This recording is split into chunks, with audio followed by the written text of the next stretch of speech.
চোখের কি কি রোগ নিয়ে রোগীরা বেশি আপনাদের কাছে আসে? চোখে বিভিন্ন বয়সে বিভিন্ন ধরনের রোগ নিয়ে আসে। জি, তবে এখন যারা পড়াশোনায় অবস্থায় ইয়াং জেনারেশন যেটা, এটা বেশি আসে হেডেক, মাথা ব্যথা। আচ্ছা, আর ওটা হলো চোখ চুলকায়,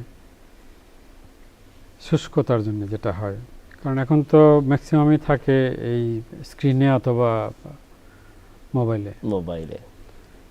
এই যে সারাদিন স্ক্রিনে থাকে, আবার এই যারা ছাত্র যারা বিশেষ করে, এরা কিন্তু বেশিরভাগ রাত জাগে।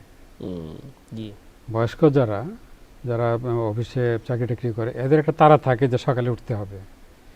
কিন্তু যারা ইউনিভার্সিটি লেভেলে যারা, এরা কিন্তু সবাই রাত জাগে।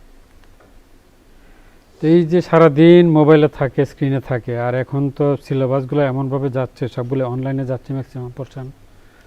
আবার আগে যেরকম আমরা একটা সার্চ দিলে একটা ডেস্কটপে সার্চ দিতাম, এখন তো মোবাইলে সার্চ দেয়। জি, পড়াশোনা কিন্তু অনেকটাই মোবাইলে চলে আসছে, তাহলে স্ক্রিনে কিন্তু অনেকক্ষণ থাকে এরা, একদম তাই। জি, আওয়ার্স টুগেদার জি, চলতেছে। জি, তো বয়স্ক যারা, তাদের একটা রেস্ট্রিকশানে আসে যে অনেকক্ষণ যদি স্ক্রিনে থাকে, তারা কিন্তু এফোর্ট দিতে পারে না, রিটায়ার করে যায়, যার পারে না, মাথা ঝিমঝিম করবে, একটা অস্বস্তি ফিল করে।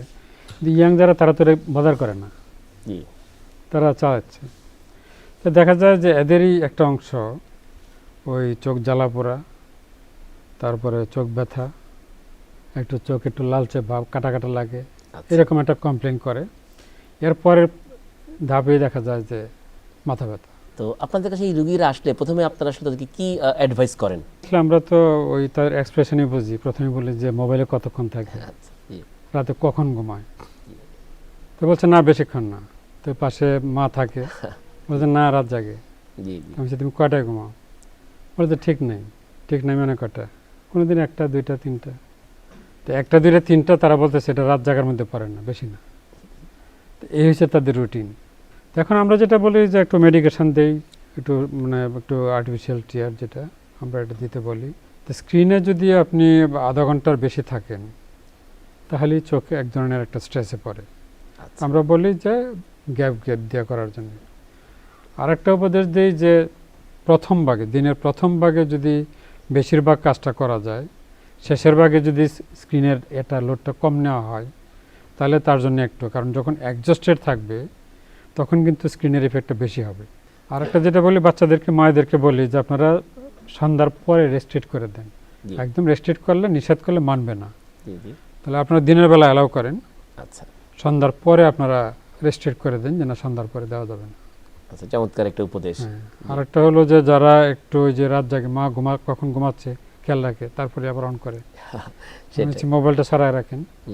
রাত্রে তো তার এমন ইমার্জেন্সি কোনো শিডিউল নাই যে তার সাথে মোবাইল থাকতে হবে, জি, জি, তার মোবাইলটা অন্য জায়গায় রাখতে বলেন, আপনার কাছে রাখতে বলেন। তো এইভাবে একটা রেস্ট্রিকশন দেওয়া যায়। আর একটা যেটা আমরা বলি যে একটু শারীরিক পরিশ্রম যদি করে, পানি একটু বেশি বেশি খায়, একটু সবজি জাতীয় খাবারে যদি একটু অভ্যস্ত করানো যায়, এইভাবে যদি তার একটা লিভিং স্টাইলে যদি একটা পরিবর্তন আনা যায়, তাহলে হয়তো কিছুটা এই ঝামেলা থেকে সে মুক্ত নিজেকে হবে। মুক্তি না।